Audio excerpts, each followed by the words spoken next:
Olá Henrique, tudo bem? Prazer novamente estar aqui com os telespectadores da Rede Prêmios News TV, mais uma vez falando das questões pertinentes à área condominial. Hoje novamente eu estou aqui com uma ilustre convidada, a doutora Evelane Galvão, especialista na área condominial e imobiliária. Doutora, prazer novamente ter aqui com a gente.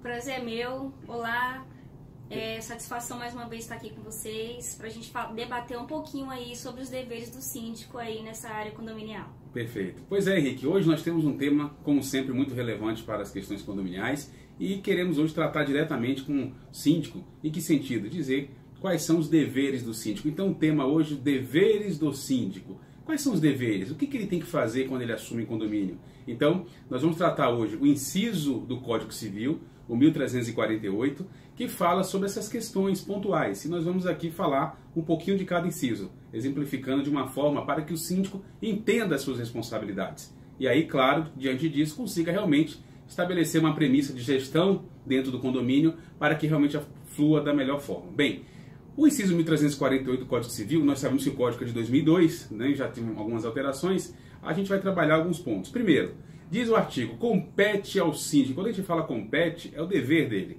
E como dever, ele em caso de omissão pode responder por responsabilidade civil diante de omissão. Vamos lá.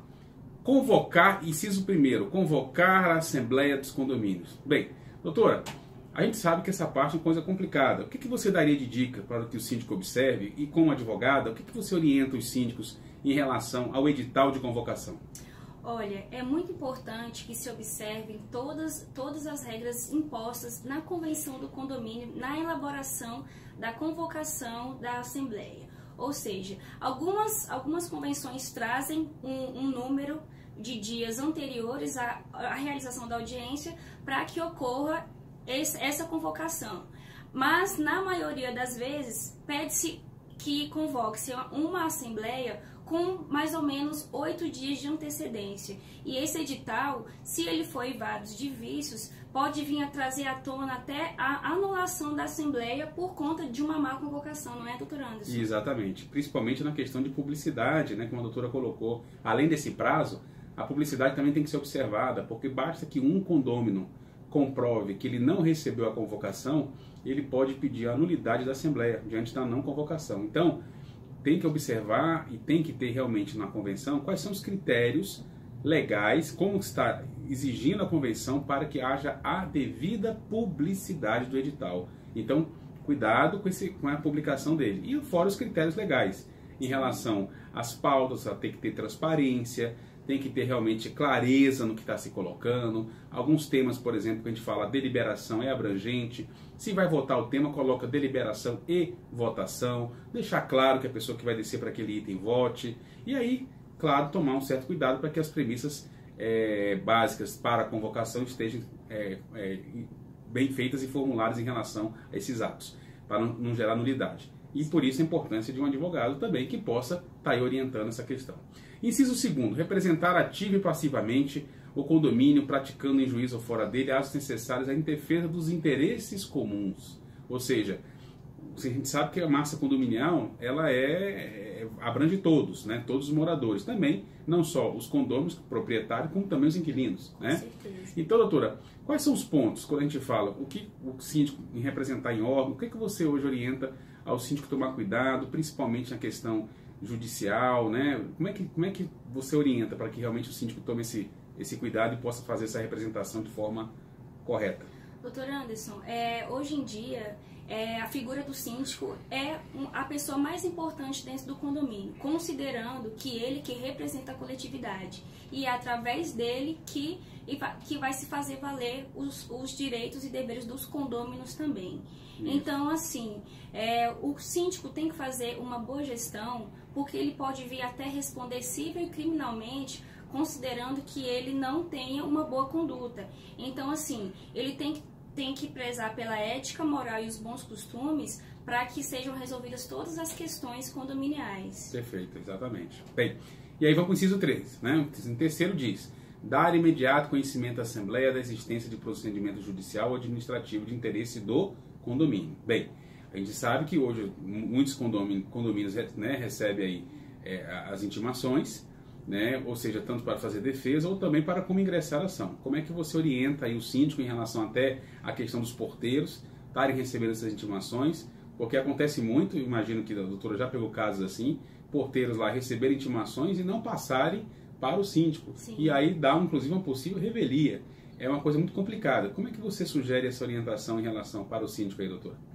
Olha, com a nova evolução aí no direito civil, é possível que o condomínio, através dos porteiros, receba essas correspondências judiciais. Só que pode acarretar lá na frente uma nulidade, considerando que, se numa possível ação judicial, o condomínio recebe as citações para que o condomínio responda a uma eventual ação, por exemplo, e essa correspondência não chega ao conhecimento do condômino, porque muitas vezes ele já nem mora mais no condomínio, só que aí o porteiro foi lá e recebeu aquela notificação.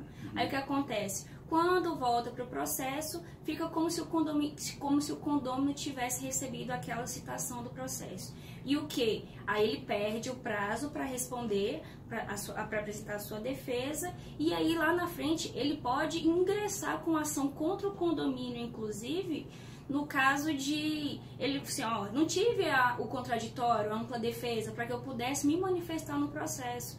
Então, o condomínio recebeu uma notificação, não foi repassado, e lá na frente é constatada a revelia do condomínio, não por conta de inércia dele, mas sim por conta do condomínio não ter repassado. Perfeito. Então, assim, o que a gente orienta, doutor Anderson, é que, de fato, o AR seja entregue diretamente ao condômino, que o porteiro não receba essas citações e intimações via correio que venham da justiça, porque pode acarretar prejuízos até para o condomínio se estiver demandando contra o próprio condômino numa ação de despesas condominiais, por exemplo. Exato. E aí, caso aconteça do condomínio receber, que o síndico oriente o porteiro aos procedimentos, assinaturas e o que realmente, como proceder para que o síndico tome conhecimento e passe lá para o condômino, né? Porque muitas vezes a gente sabe que também o condômino se esquiva de receber intimação. Sim. E aí, dependendo do condomínio, como é muito grande, eles entregam o porteiro porque o condomínio não para no condomínio, batem lá o interfone e a pessoa não está, nunca atende, né? Sabendo que tem um processo judicial contra ele. Então, tem que ter essas orientações realmente para que não proceda e depois levar, claro, para a Assembleia. Como é que está sendo, né, todas as questões que envolvem judiciais ou administrativas, extrajudiciais, para os condôminos saberem do que está acontecendo. Bem, o próximo item importantíssimo, a gente já comentou, até anteriormente em outras reportagens, mas está aí. Cumprir e fazer cumprir a Convenção e o Regimento Interno e as determinações de Assembleia. Ou seja, nós sabemos, doutora, que quando a gente sabe que em relação a essas premissas, existe a questão da hierarquia das normas, né? Nós temos hierarquias, a questão de Assembleia. Como é que você orienta o síndico? Muitos síndicos falam que a Assembleia é soberana, as pessoas falam isso, né? Ou seja, podem decidir tudo, fazer o que querem em Assembleia. Sim. E não é bem assim. A gente sabe que a soberania dela é uma soberania relativa, não absoluta. Então, como é que você faz, oriente ao síndico quando ele recebe o condomínio, tomar conhecimento dos documentos? Como é que você orienta para que ele faça e assim cuide com os atos administrativos dele? Olha, é de extrema importância que o síndico conheça o dia a dia do condomínio. Né? Para isso, faz necessário que ele conheça bem a convenção, o regimento interno, como que funciona ali aquela coletividade. Então, para isso, doutor Anderson, é importante que o síndico saiba fazer com que os condôminos também cumpram aquelas normas de convenção, regimento interno e as de assembleias também. Só que, muitas vezes, o síndico se pauta simplesmente nas assembleias e esquece justamente do que o senhor falou da hierarquia das normas. Perfeito. Tem que respeitar sempre o Código Civil, que é a lei maior nos condomínios. Muitas vezes, por equívoco, as pessoas têm esse entendimento, né? De que a Assembleia é soberana e que ali, o que ela está deliberada, ali acabou. Só que, se tiver infringindo alguma norma do Código Civil, pode se tornar nula algum item ali deliberado naquela Assembleia que faz com que ele caia por terra, tendo que cumprir o que está previsto nas leis mesmo, no Código Civil. Isso, e para deixar claro para vocês, síndicos e moradores, nós temos hierarquicamente na esfera condominial a convenção, lei maior do condomínio, é como se fosse a Constituição. Depois nós temos o regimento interno, que traz as normas de conduta dos condôminos em relação aos espaços. Depois nós temos a parte da Assembleia e aí a figura do síndico. Ou seja, então existe uma hierarquia. Se uma decisão da Assembleia passar por cima da Convenção, ela é nula de fato e de direito, tá ok? Então, só para observar essa questão para a gente não ter nenhuma dúvida. Bem, próximo. Inciso 5º. Diligenciar a guarda das partes comuns e lá pela prestação de serviço que interessa os possuidores. Né? A gente sabe que essa é uma questão que envolve obras, envolve manutenções, reformas, ou seja, as partes comuns devem ser zeladas, né? A conservação. Então, o síndico realmente tem que tomar um certo cuidado para que também, por omissão, deixe lá as garantias vencerem uma série de coisas. Então, é importante, né, doutora, pegar os documentos, principalmente o manual do síndico, que faz o quê? Traz as questões de manutenções, né? Você tem mais alguma dica para o síndico em relação a esse ponto, doutora?